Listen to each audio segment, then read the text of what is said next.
up front before they start, making offers, is to do their due diligence, beef up their team, make sure they, that they have an attorney, that they're working with commercial real estate brokers with experience, and more importantly, establishing lending relationships and also relationships to be able to raise the capital that is needed for these deals.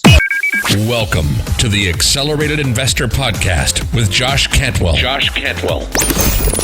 If you love entrepreneurship and investing in real estate, then you are in the right place. Josh is the CEO of Freeland Ventures Real Estate Private Equity and has personally invested in well over 500 properties all across the country. He's also made hundreds of private lender loans and owns over 1,000 units of apartments. Josh is an expert at raising private money for deals, and he prides himself on never having had a boss in his entire adult life. Josh and his team also mentor investors and entrepreneurs from all over the world. He doesn't dream about doing deals. He actually does them, and so do his listeners and students. Now sit back, listen, learn, and accelerate your business, your life, and your investing with the Accelerated Investor Podcast. Hey, welcome back to Accelerated Investor. Thank you again for joining me. Having a great time putting this podcast together for you and just getting tons of amazing feedback on social media and wherever your podcast you're consuming.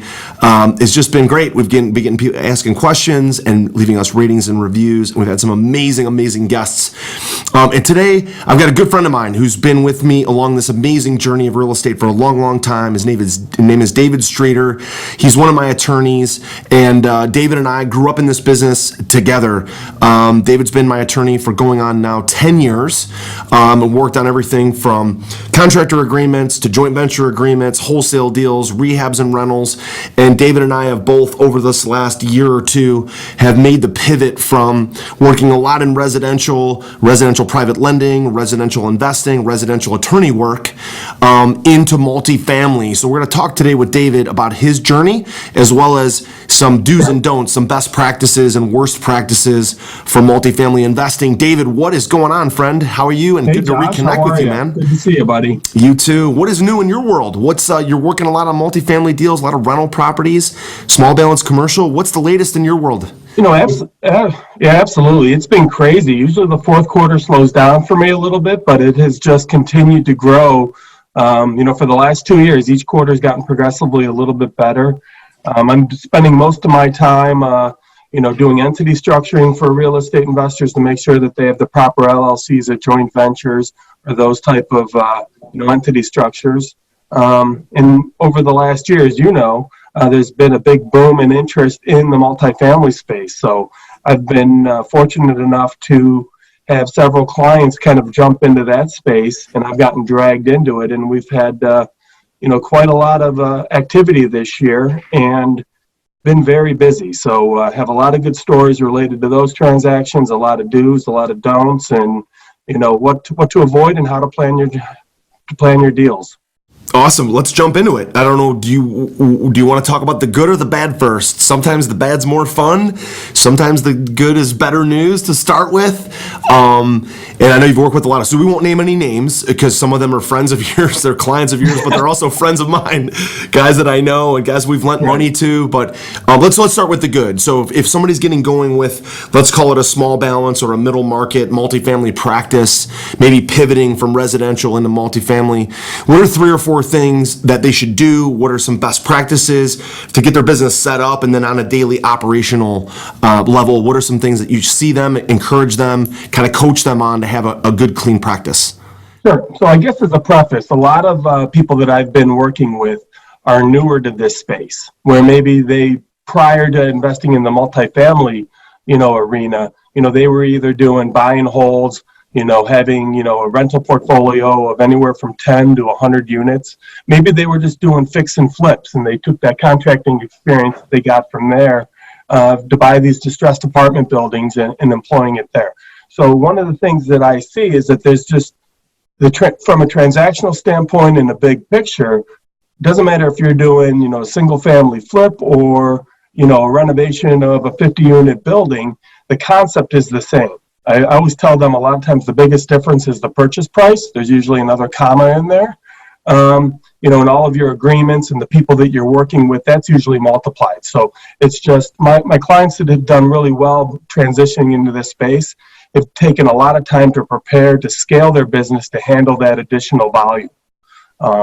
So I think one of the biggest things a good do is, upfront before they start, making offers is to do their due diligence, beef up their team, make sure they, that they have an attorney, that they're working with commercial real estate brokers with experience, and more importantly, establishing lending relationships and also relationships to be able to raise the capital that is needed for these deals.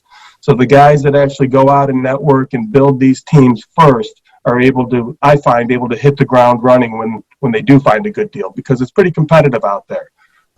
As you know, you have to make a lot of offers, to get one deal accepted. Right. And in this space, there's just not as many apartment buildings as single family houses. So, you have less of a pool to draw from. Yeah, I love the fact that you started with building a team, because really in commercial, because the deals are so much bigger, you've got to kind of posture up, and you got to show a seller or a commercial broker that you can close, that you know what you're doing. And a lot of times these deals are off market where they're double lending them, they're getting both sides of the commission, and so you've got to kind of show them and posture up to them that you have a team that you can handle these deals, because they don't want to risk their commission with somebody who can't close. So it makes a lot of sense, right? Line yourself with a great commercial attorney, commercial brokers, lending team, and and capital, private money that you can use for down payments, because these big deals sometimes are so big, you don't have an extra $500,000, $1 million, $2 million, $3 million, $5 million laying around of your own money. These deals are done with joint venture partners and capital investors, equity investors. So great way to get started building a team for sure. What else do you see, like once the team is built, then what? What are some common do's, best practices for making offers and then running the buildings? Right. So I think you're going to find, as you kind of look back on this, recording and that a do has a converse don't, and a lot of times they go hand in hand. So I think that the step one is once you have your acquisition team in place and you're making offers, and you get to the point where you maybe have a letter of intent accepted. At this point, I think the best thing to do is to make sure that you have a very strong purchase agreement. A good purchase agreement is going to identify the purchase price, the earnest money, all the things that you're used to. It's going to identify a title company, have an accurate description of the property. A lot of times it's more than just one address, or it might be one address attached to 6 or 7 parcel numbers. So you want to be able to do some due diligence on that, make sure your purchase agreement accurately identifies it. And you also, in that initial purchase agreement, you want to have some language in there that gives you some flexibility, that the final identification of the property is going to be subject to verification by the title company when they run the exam. Maybe they find an old parcel out there that wasn't, merged in, but should be part of this. So you want that. And then that flows right into your due diligence, or what you would see as an inspection clause in, your regular purchase agreement. In the commercial space, it's going to be a due diligence section, because it's more than just the physical inspection of the property. It's also the inspection of the books and records related to the asset itself.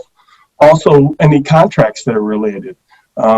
You want to be able to make sure that the seller is going to make a fair and accurate disclosure of all the contracts out there, whether it's laundry room leases, maybe rooftop leases for a cell phone company. All these things encumber the property and can affect the value and, more importantly, the cash flow of the asset itself. So another key component that I find sometimes is a deal breaker. Your purchase agreement should have a strong seller's representations and warranties section. I assume a lot of people listening to this may have been in the residential space before. That's going to be similar to like a residential property disclosure form, where the seller discloses anything wrong with the property that he or she knows about. Well, the reps and warranties are very similar, but it's going to have a wider or broader scope, because it goes beyond the condition. It might also go to, are there any pending lawsuits or liabilities that are out there? Are there any building violations or city violations with regard to the asset? Are there any lead-based paint issues, environmental issues, things like that? So you want to make sure that your purchase agreement has strong seller representations and warranties when you're buying an asset, because this is going to be your get out of jail free card if down the road, you run into a problem. Nice. Yeah, great description there. Love it. I mean, just the purchase price, obviously, the earnest money, that's the easy stuff, right? But the language, Right. flexibility, the parcels, the due diligence, the reps and warranties are really, really, really important. Commercial deals are often, like there was a property that we closed on last year, and we all thought it was 735 units. And it actually turned out it was 730 because a building burnt down like 30 years ago. So that kind of stuff happens with commercial, right? You're talking about multiple Right. buildings, multiple properties, potential multiple complexes, multiple addresses.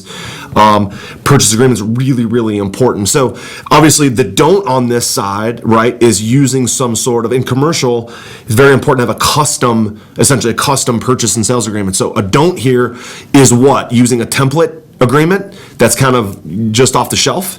Absolutely. I mean, and I have a little story here of something that I just experienced, the past week. I had someone get me into the game late. Literally, they were 4 days away from closing, and this buyer's lender had said, hey, you need an attorney opinion letter on this. And he goes, well, what's that? He goes, well, who's your attorney? He says, well, I guess Streeter is. So he called me up. It got me. And I started digging into this deal. First thing I always look for is say, give me the purchase agreement. Keep in mind, this is a 68 unit, 1.85 million acquisition. Okay, let's just frame it up that way. I get the purchase agreement. It's a 2.5 page fill in the blank residential purchase agreement. Holy smokes. Mostly put together by a commercial real estate broker. So this broker obviously must have been his first deal. And then, so the contract talks about nothing. It doesn't even have a default provision, doesn't have timelines in it. It just has a closing date, which we're well past already. Wow. And then the amendments that went to this were as equally garbage-like that as the original agreement. And we're, guys in a little bit of a pickle now because the thing was supposed to close this week and it's not going to. But we don't have any fallback language to go onto into the agreement. I mean, both sides are at fault here.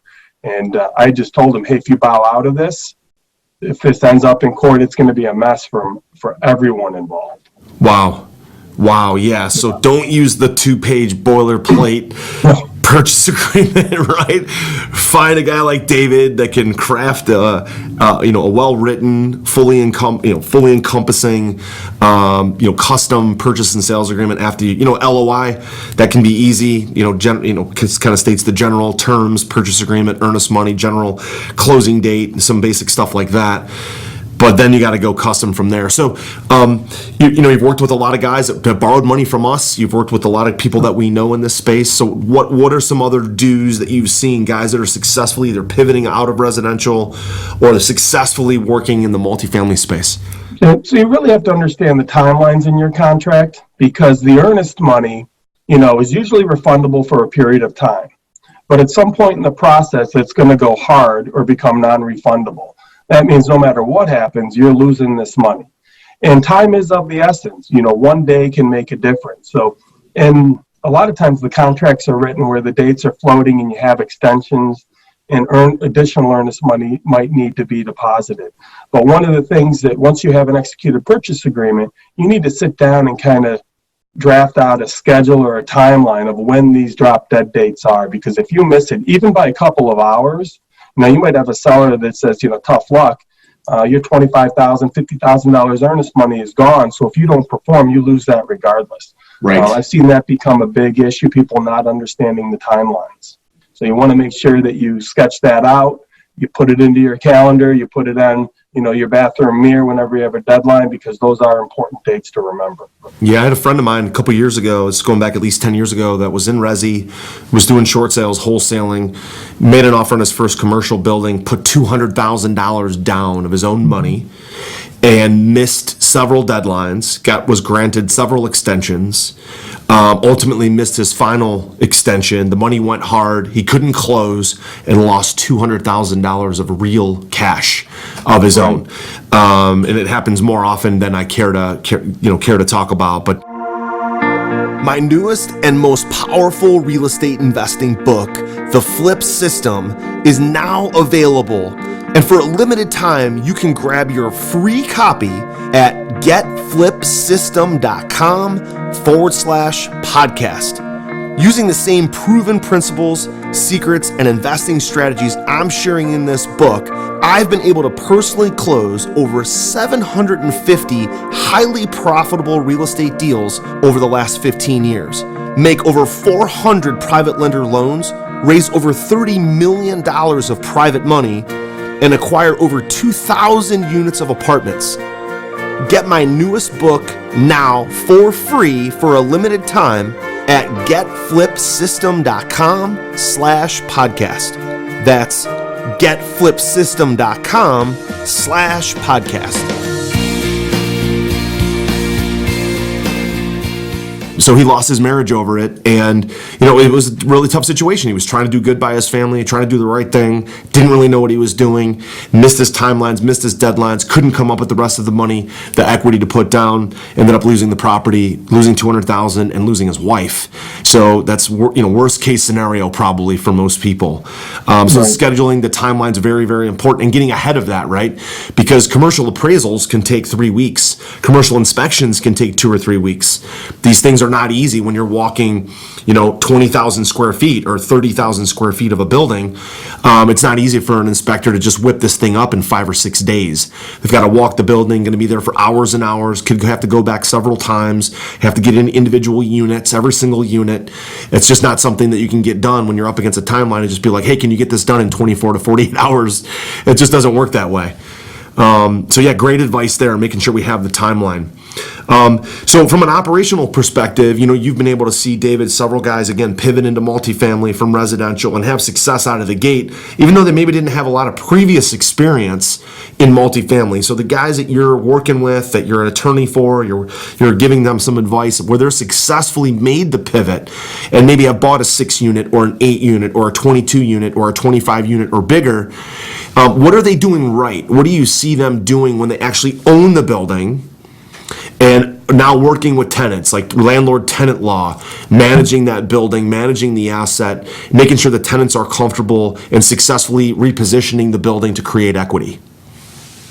I mean, I see that as soon as they get into the asset, they're starting to establish a relationship with the people on the ground there, whether it's an existing property management company, maybe it's just, someone who lives, on site that is, a maintenance person. And then also the tenants themselves. I think that you need to set the tone as a new owner by sending out a pretty thorough and strong welcome package that not only identifies you as the new owner. You don't want to come across like saying, hey, there's a new sheriff in town and things are going to change. You want to come across saying, hey, we're a new owner. Usually these are distressed assets, so have an acknowledgement that, hey, we understand that work needs to be done here. We intend to do this. We have the capital and the funding in place to do it. But in order for this to go well for everyone, we're going to need some cooperation here. And kind of set the tone that, hey, you're here to do the right thing. You're going to improve the place in which they live. You need them to help you. And through this process, you're going to identify the tenants that, you may want to keep, and also identify the tenants that need to go. Because that's going to be part of, your process there, because you want to get rid of, bad tenants. You're going to need vacancies if you're going to be doing complete unit turn and renovations anyhow, but it'll allow you to transition that so you don't get, killed with, a vacancy. You might have a few people there that are really good tenants. They want to stay and they can afford to stay. So maybe that you let them stay in during renovations. As you renovate some of the other vacant properties, when those are completed, then those good tenants, maybe you transition them into the renovated space, which then opens up. So then you can structure your renovation so you don't kill your cash flow from day one. Right. So yeah, I'd like the do, which is send, a thorough welcome package that's like a welcoming, hey, there's a new owner, but not the don't, which is don't take the posture of, hey, this is my building, everyone's going to comply with whatever I want. You have to remember, many of these people have been there sometimes months, but sometimes years. Many people, when they have an apartment, they're permanent apartment tenants. They're permanent multifamily tenants. They never move, right? I've looked at buildings, made offers on buildings. People literally have tenants there that have been there 15 years, 25 years, and their rents haven't been bumped up. And from a financial perspective, you're thinking, hey, I'm the new owner. Your rent is $300-$400 under market. you've got to move out. I've got to renovate your unit and bump it up. And you're thinking all about your cash flow, all about your deal, all about your cap rate, all about your equity. But that one person that's been there for 10 years is everybody in the building knows them, right? And everybody in the building cares for them.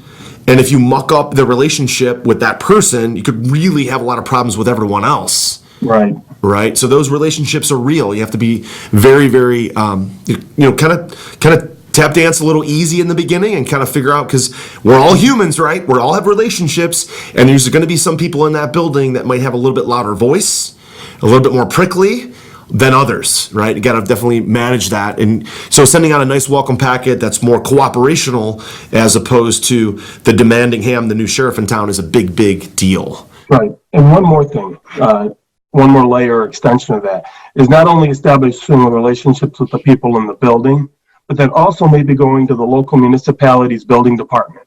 Because if you're going to be doing, renovations and improvements, you don't want the building department to be surprised by all of a sudden all this renovations going, because then those inspectors are just going to be showing up unannounced. It's always a good idea to go introduce yourself as the new owner, tell them what your plans are, and you're going to find that they're going to then become your ally as you need certain permits pulled and that. Because if they understand that you really are serious about improving this property, investing the capital into it, and actually appreciating its value, you're going to find that they, believe it or not, a building department can become an ally if you set it up the right way.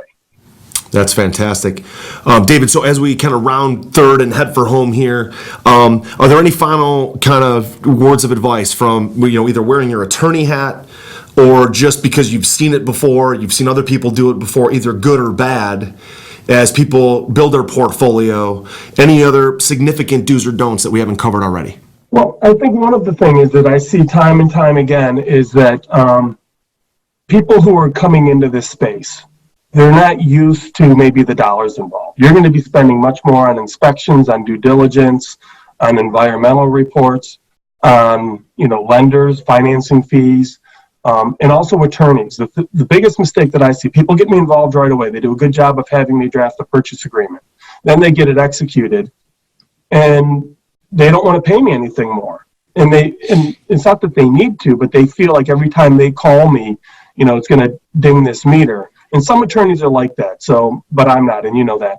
But the idea is that it just goes crickets, and then they'll go through their due diligence, and it'll be 2-3 months down the road, and then I get that call a week before closing, and I have no idea what's transpired.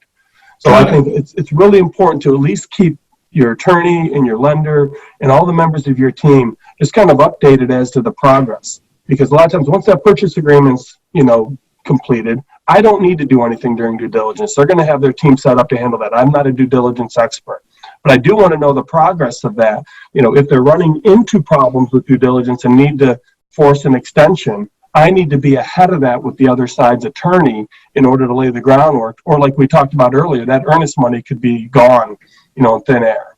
So you just need to keep everyone informed and really work together as a team. As an operator of this deal, as the investor putting it together as the operator, your number one job is to quarterback everything between the members of your team and to communicate that well. If you don't, you're going to find that there's going to be a lot of chaos and confusion, at the end when decisions need to be made quickly. Are you ready to automate and explode your real estate investing?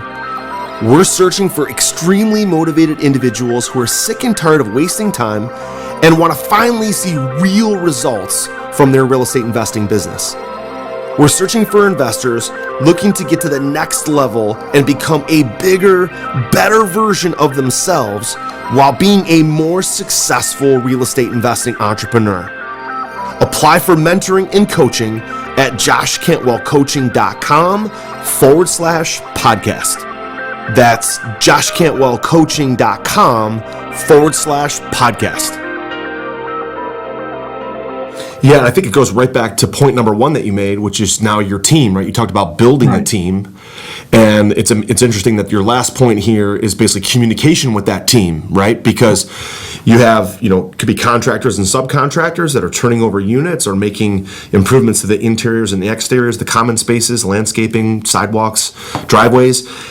You've got maybe an asset manager that's helping you evaluate the books. You might have, if you have a large enough building, like some of the ones that we've closed on and own with our joint venture partners, you have a leasing office in the building. So you've got that person that's on site that's probably hearing from the tenants more often about what they need, what they want, what they're happy with, what they're not. You've got your lender, you've got your realtor, your commercial agent, you've got your attorney, you've got potentially leasing agents, property managers. There's a lot of people involved. That's why these bigger deals are more fun, right? There's more money in them for everyone. Right. Everyone can make money. Don't forget, you have your capital investors, your partners in these deals. They want to be informed too. They want to know what you're doing with their money. They want to hear the success stories, and by sharing those with your investors, that's building confidence. That's going to have them be partners in future deals too. So don't forget those. No doubt. Yeah, we have a very specific process we do for that, which is it's the third week of every month following the close of a quarter. So we close a quarter. Let's say it's October, November, December. By the third week of the following month, not only are the checks out to our capital investors for their return, their preferred return, their cash flow, whatever they're getting, but we also have some sort of live video or on-demand video of me and my partners and the operators who are just, giving some commentary about the building. What have we done? How many units have we turned? What's this, is it stabilized? Are we refinancing? Is there cash flow? Just what's going on? And again, good, bad, or ugly. Like, these investors know that not every business deal is perfect. So if they get in, they made an investment, but you had some overruns in one area, they want to hear about it, right? They realize that not everybody bats 1,000.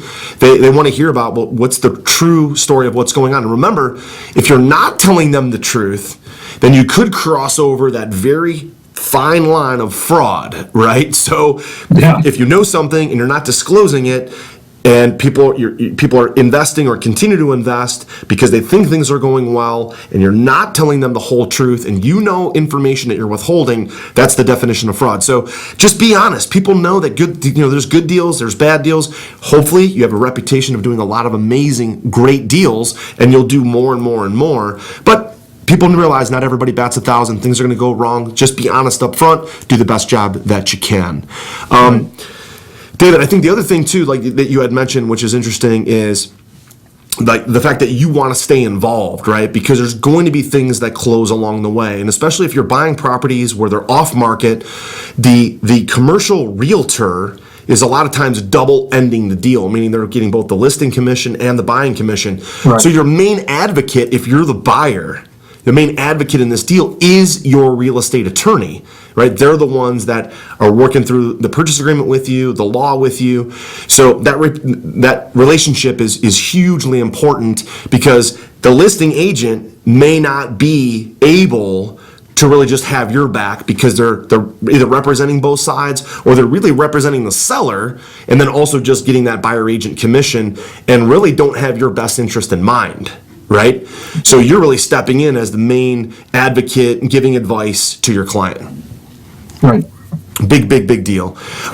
So David, listen, you've had a huge impact on my life over the last 10 years. I just want to, again, tell you in front of our entire audience how much I appreciate you and how much I've really enjoyed our relationship, and to see you pivot into this space as we've gotten deeper and deeper and deeper into this multifamily space has been interesting to see both of us. I'm excited to go to your holiday party coming up. I'm sure we'll have a good time at that.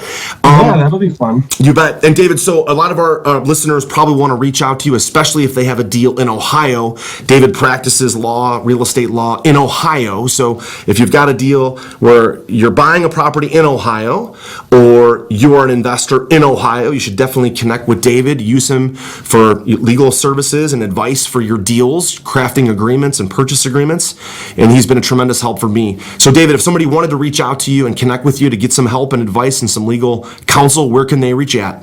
Yeah, they can always reach me on my direct line, which is 216-407-6644, or shoot me an email at dstreeter, so that's my first initial last name, Street with an ER, at DemerLaw, and that's DemerLaw.com. Fantastic, guys. There you have it. If you've got a deal in Ohio, multifamily or residential single family, and you need a good attorney, use my attorney, David Streeter. Reach out to him. David, thank you so much for jumping on, making some time for us today. Josh. Thanks for sharing your advice on best practices and do's and don'ts. All right, this was fantastic. Thank you. I'll see you later. You've been listening to Josh Cantwell and the Accelerated Investor Podcast. Leave a comment on our iTunes channel and let us know what you want to learn next or who you'd like Josh to interview. While you're there, give us a 5-star rating and make sure to subscribe so you can be the first to hear new episodes. Follow Josh Cantwell and his companies, Strategic Real Estate Coach and Freeland Ventures, on all social media platforms now, and stay up to date on new training and investment opportunities. To start your journey toward the lifestyle you've always dreamed of, apply for coaching at joshcantwellcoaching.com.